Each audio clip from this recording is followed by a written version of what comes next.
They thought he was just a harmless giant, the oversized German shepherd who never barked, never growled, and sat so quietly you'd think he didn't have a single fight in him. So they laughed. Four reckless recruits, pouring strawberry milkshake over his head like it was some kind of joke.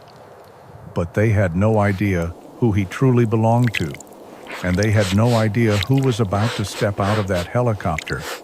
That morning, a three-star general walked into the yard, and the dog they mocked ran straight into his arms. Keep watching, because what happened next froze every smile on that face. Before we begin, tell us where you're watching from. And if this story stirs something in your heart, hit subscribe so you never miss another tale of loyalty, redemption, and unexpected grace. Your support means more than you know. The cold morning mist clung to Frost Valley Base as sunlight tried weakly to pierce through its pale veil. The training yard lay wide and empty, except for scattered footprints frozen into the concrete and the distant metallic clang of soldiers going through their usual routines. But in the far corner, where the yard met the old supply shed, a different kind of chaos was brewing, one born not from discipline, but from the restless arrogance of youth. Four new recruits stood huddled together like mischievous schoolboys instead of freshly enlisted soldiers. Their breath fogged in the cold air, but their laughter was bright and reckless. At the center of the group was Private Owen Calder, 19, short but stocky, with sandy blonde hair shaved close on the sides. His green eyes had the kind of sharp, impulsive gleam found in kids who spent more time acting than thinking. Owen had always been quick to joke, quick to stir trouble, and even quicker to dismiss consequences and attitude, shaped by years of being told he was naturally talented, though rarely held accountable for anything. Beside him stood Private Logan Vickers, 21, tall and broad, with a square jaw, thick eyebrows, and a perpetually raised smirk that made him look tougher than he felt. Logan had played high school football and still carried that teammate mentality: follow the loudest voice, keep the jokes going, don't think too deeply. Today, the loudest voice belonged to Owen. Leaning against a stack of crates was Private Miguel Torres, lean and wiry, his bronze skin flushed in the cold. His short black curls peeked from under his cap. Miguel wasn't cruel, just easily swept along by louder personalities. Growing up in a tiny apartment with three older sisters had taught him to laugh off most things, even the questionable ones. And slightly behind them, shifting from foot to foot, was Private Sam Weller, 20, soft-faced and nervous, with pale blue eyes that always looked 1 second away from apology. Sam's slouched posture and hesitant smile made him seem smaller than his actual height. He wasn't built for troublemaking, but he was built for following, especially when he feared being left out. Across the yard sat the unfortunate target of their attention, a massive German shepherd, a stunning creature with a thick double coat of black and caramel fur, a broad head, and deep amber eyes that shone with quiet intelligence.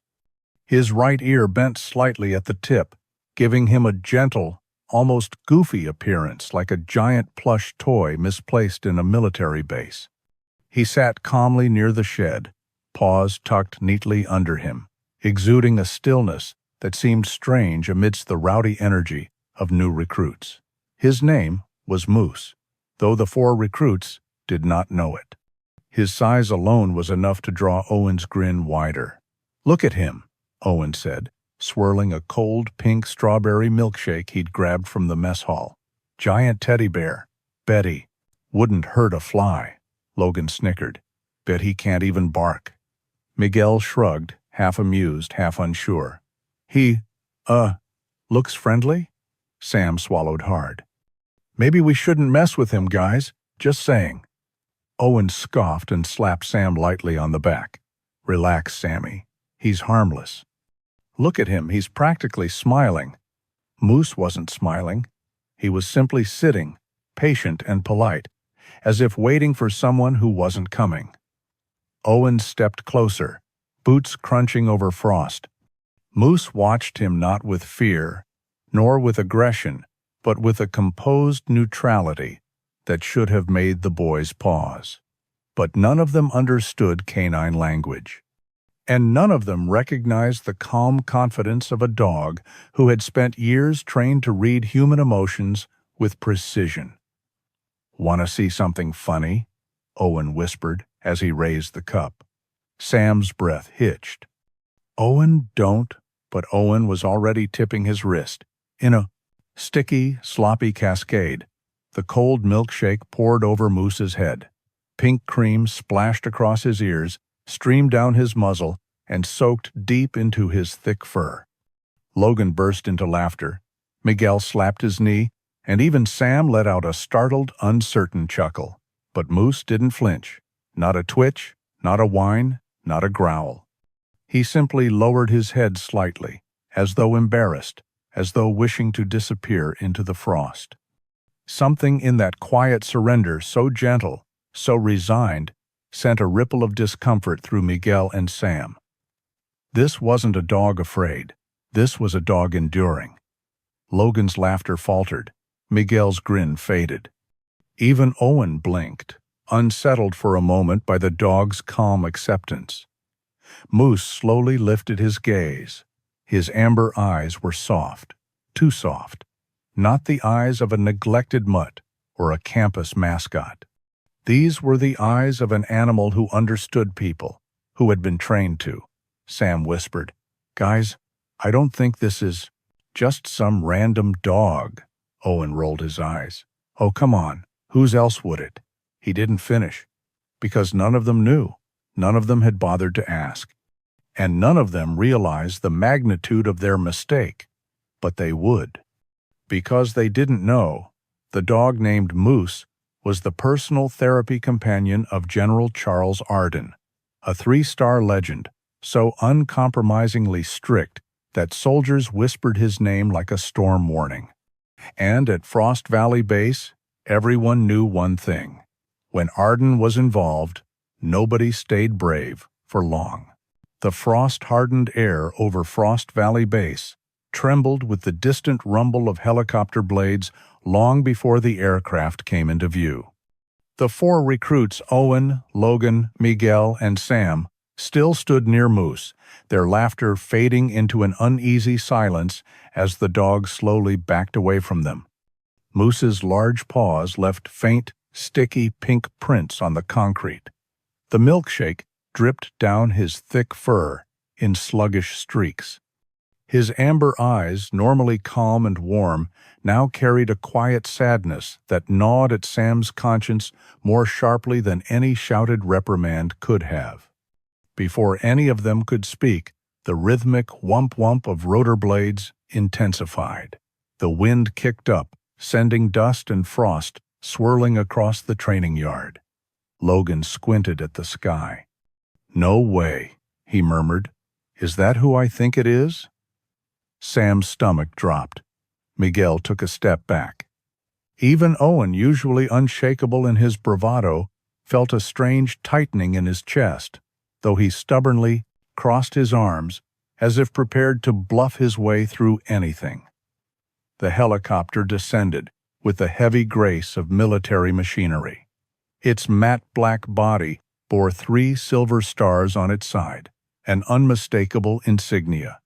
When it touched down, the icy wind from the blade swept across the yard, blowing Owen's cap nearly off his head and shaking loose the last remnants of courage the group had left.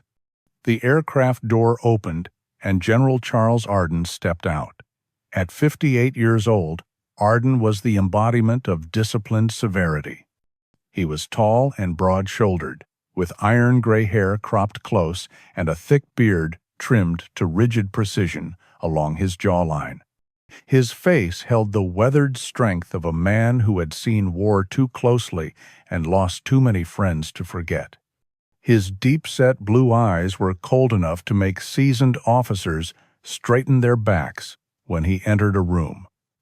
A long, pale scar crossed his right cheek, a reminder of a failed hostage extraction years ago, an event that had hardened him even further and sharpened his intolerance for recklessness. He walked with a firm, decisive stride, boots hitting the concrete with the confidence of someone who commanded obedience without needing to raise his voice. Moose's head lifted the moment Arden emerged. The dog's tail thumped gently once, then again, and then he rose to all fours, moving with surprising urgency for such a large creature. The sadness in his eyes melted into an expression of pure devotion. "Wait, he's going to the general?" Logan whispered, horrified. Moose broke into a trot. The pink milkshake clinging to his fur made him look almost ridiculous, like a child who had fallen face first into a dessert. But to the dog, none of that mattered. He barreled across the yard, leaving sticky paw prints behind, and skidded to a dignified halt at Arden's boots before lifting his head to lick the general's hand with earnest affection.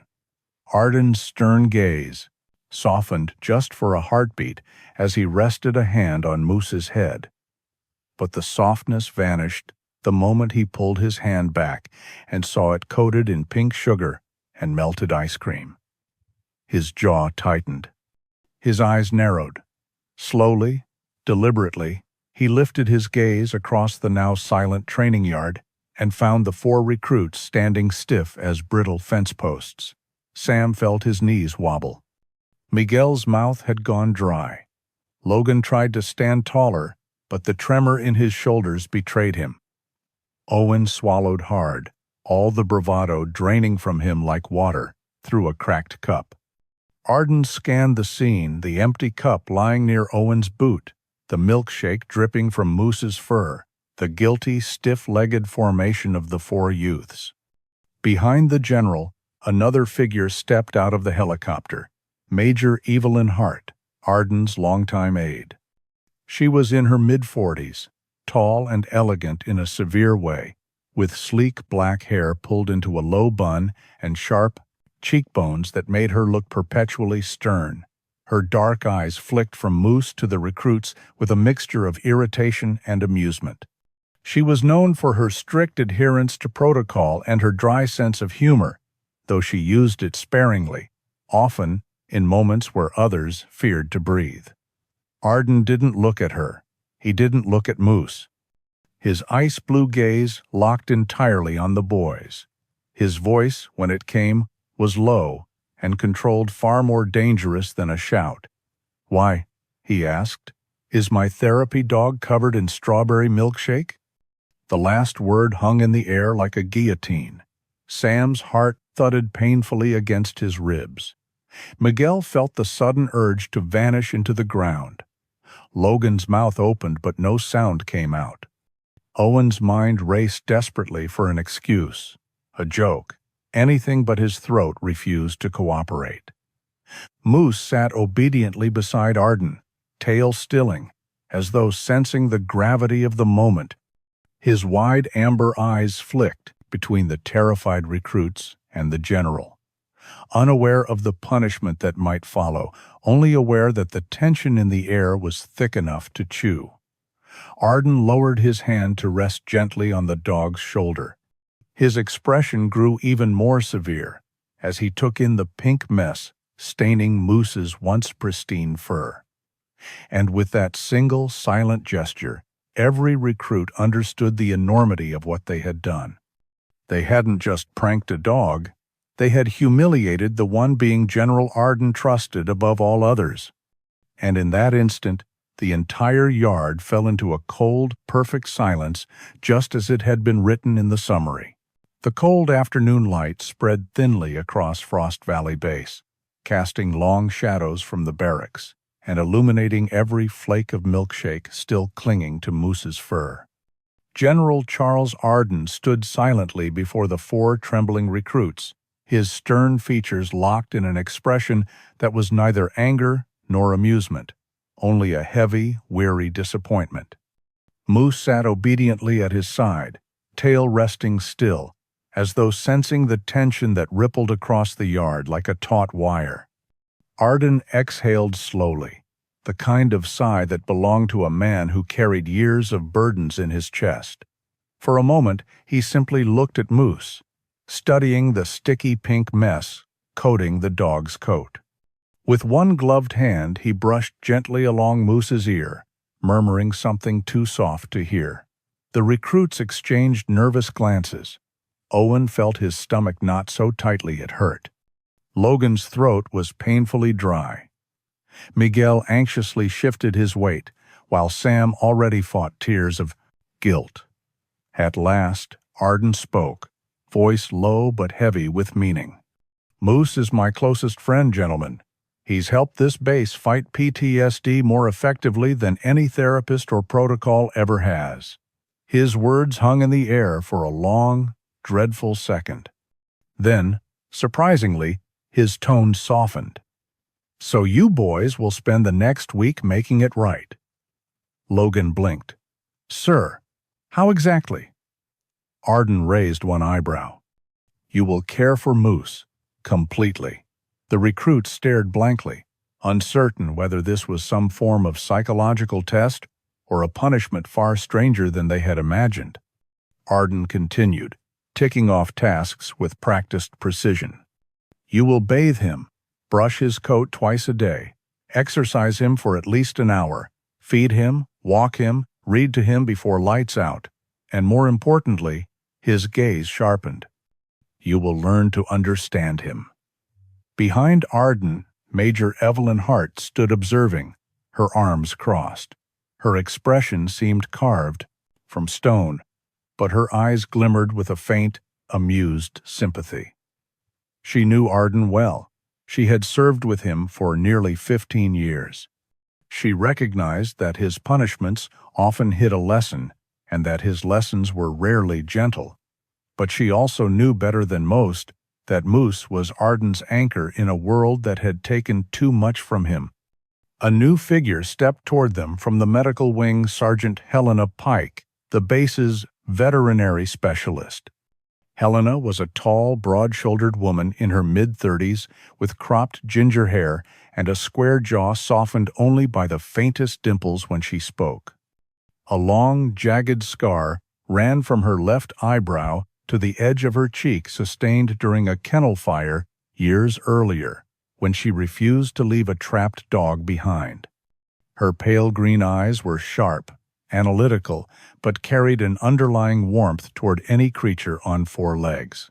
Helena approached Moose, crouching down to inspect him. "Strawberry milkshake?" she asked, dryly. "Unfortunately," Arden replied. Helena nodded, standing with a sigh. "He'll need a thorough rinse, and patience. A lot of patience." Her eyes landed on the recruits. Owen gulped. Logan looked at the ground. Miguel attempted a fragile smile. Sam's face flushed pink with embarrassment. Helena crossed her arms. "I assume they're the culprits?" "Indeed," Arden said. "Then I'll supervise their first task." She looked at the four boys, her tone stern but not unkind. "Follow me, and don't think for a second this will be easy." What followed became the strangest, most exhausting, and unexpectedly eye-opening week of the recruits' lives. On the first day, Moose's bath was a disaster. Owen dropped the shampoo bottle twice. Logan got soaked. Miguel accidentally sprayed himself in the face with the hose, and Sam nearly cried when Moose shook his fur and drenched them all. Yet Moose remained patient, sitting still even when water filled his ears, and soap ran down his snout. Helena watched with a raised eyebrow, muttering, "He's better behaved than all of you combined." The second day, brushing Moose's fur for an entire hour revealed a surprising fact. Moose enjoyed gentle grooming, pressing his head into Sam's chest and nudging Miguel's hand whenever he paused. His calmness unnerved the recruits at first, but gradually they warmed to him. By the third day, they discovered Moose's keen emotional sensitivity. As they walked him around the base, Moose gently nudged an exhausted cook who had slumped against a wall during a break. The dog rested his head in the man's lap until the cook chuckled weakly and scratched Moose's ears. The recruits watched in awe. On the fourth day, Major Hart shared a quiet story while they tossed tennis balls for Moose. 2 years ago, the general lost his wife, she said softly. He nearly shut down. Moose pulled him back. The recruits listened silently as Moose bounded after the ball, tail high, unaware of the weight his presence carried. On the fifth day, they discovered Moose's habit of wandering the barracks at dawn to check on soldiers struggling with nightmares. He approached them gently, curling beside their bunks until they settled again. By the sixth day, the recruits had stopped viewing Moose as a punishment and started seeing him as something else entirely, a teacher with 4 paws and the most patient soul they had ever encountered. And on the 7th day, when they each read him a bedtime story awkwardly at first, then with growing sincerity, Moose rested his head across their laps, his eyes half closed in contentment. The recruits exchanged glances. This wasn't punishment, it was redemption, and it marked the exact end of the chapter as summarized. A strange, heartfelt week of learning, healing, and unexpected truth. Moose had saved more lives than any of them had realized. The final morning of Moose Week dawned with a gentle haze drifting over Frost Valley Base, softening the hard lines of the barracks and painting the training yard in muted gold. It was the kind of morning that encouraged reflection, quiet, slow, and strangely tender. As the recruits gathered near the kennels, each felt a shift inside them, something subtle but undeniable. Owen Calder, once the loudest and most impulsive, stood without his usual swagger. His sandy blonde hair caught the soft light, and for the first time since arriving at the base, his green eyes did not spark with mischief, but with humility. Logan Vickers, tall and broad-shouldered, had stopped trying to look tough. The week had softened the angles of his pride. He ran a hand over his jaw, the stubble rough under his fingers, and exhaled slowly, as if accepting something he'd resisted for too long. Miguel Torres, lean and wiry, wore a thoughtful expression he'd never worn before, one shaped by insight rather than peer pressure. His bronze skin glowed in the morning light, and the nervous laugh he usually hid behind had been replaced by genuine sincerity. And Sam Weller, soft, anxious, and sincere. Sam stood straighter than he ever had. His pale blue eyes no longer darted with fear. Instead, they carried a kind of gentle resolve that came only after facing something uncomfortable and choosing to grow from it. Moose sat before them, a majestic presence, even while sitting. His thick coat, now clean and brushed to a glossy shine, glimmered under the rising sun. The massive German shepherd seemed to sense the emotional weight of the moment. His amber eyes, wise, patient, impossibly kind, moved from one recruit to the next, reading them with the intuitive brilliance only therapy animals possessed. Sergeant Helena Pike stood nearby, arms crossed, her tall frame backlit by the early light. The scar along her cheek looked less severe today, softened by her rare smile. She was not a woman, easily impressed, but even she had to admit the boys had transformed. "Quite the turnaround," she murmured, nudging the toe of her boot against a stray tennis ball. Major Evelyn Hart joined her, posture straight as a ruler, sleek black hair tied back as always. Her dark eyes carried their habitual sternness, but there was unmistakable warmth in their depths. "General Arden will be pleased," she said quietly. "He believes in consequences, but he believes even more in growth." At that moment, General Charles Arden himself approached. His heavy boots thudded softly against the frost-hardened ground. The general's stern features seemed less intimidating in the peaceful morning light, though his iron-gray beard and sharp blue eyes still commanded respect. He paused a few steps away, watching the recruits without a word. The boys gathered around Moose. Owen knelt first, gently placing a hand on the dog's neck. His voice cracked slightly when he spoke. "Hey, big guy, I'm really sorry. I'm not proud of, well, anything I did that day." Moose tilted his head, then leaned forward and without hesitation dragged a long, affectionate lick across Owen's face. Owen froze, then laughed through the sting of emotional humility. Logan stepped forward next, rubbing the back of his neck. "Yeah, me too, Moose. Sorry, I acted like an idiot." Moose trotted toward him and delivered an equally enthusiastic lick. Logan barked out a surprised laugh. Miguel crouched beside them. "I should have known better." "You didn't deserve that. Not even close." Moose placed one large paw on Miguel's knee, offering comfort. Sam knelt last, his voice soft but steady. "I'm sorry, Moose. Truly." Moose pressed his muzzle into Sam's chest, and Sam wrapped his arms around the dog in an embrace that felt like a release of everything he had been carrying. Arden watched, his expression unreadable at first. Then, slowly, the corners of his mouth curved upward.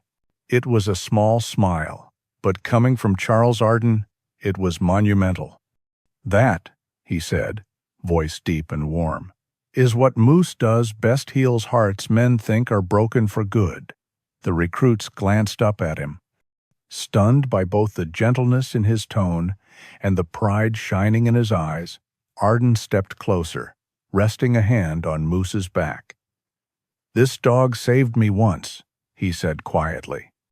"Saved many of us, and now he'll help train others to understand what resilience truly means." He turned slightly toward Major Hart. "Effective immediately, Moose is officially designated as Frost Valley's Emotional Resilience Instructor." Hart nodded, with a small, triumphant smile. "A well-earned title." Helena let out a satisfied hum. "He'll need extra brushes." The recruits exchanged wide-eyed looks. Owen whispered, "Instructor Moose? Seriously?" Moose barked once, as if confirming it himself. Arden eyed the four boys with a stern but softened gaze. "You'll assist him whenever assigned. Understand?" "Yes, sir," they answered in unison. The general's smile widened faintly. "And boys, consider this a permanent reminder."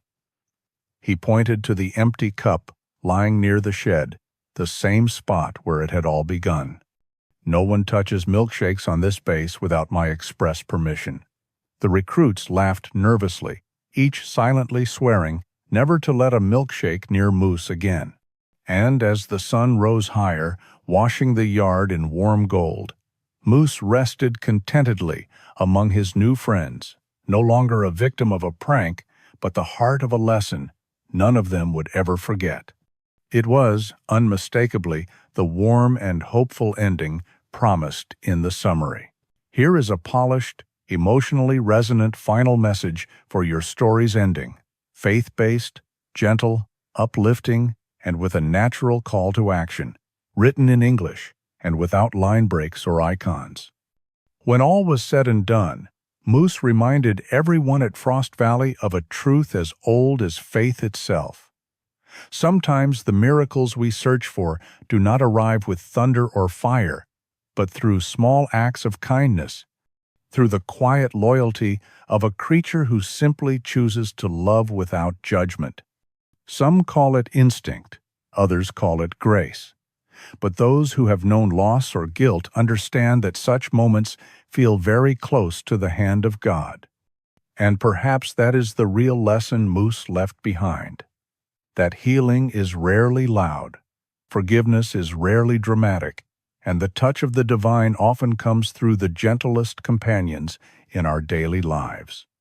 If this story has warmed your heart or reminded you of goodness still alive in this world, please share it with someone who may need it. Today, leave a comment, subscribe to the channel, and help keep these stories of hope and redemption alive. May God watch over you, guide your steps, and bless your journey wherever you are.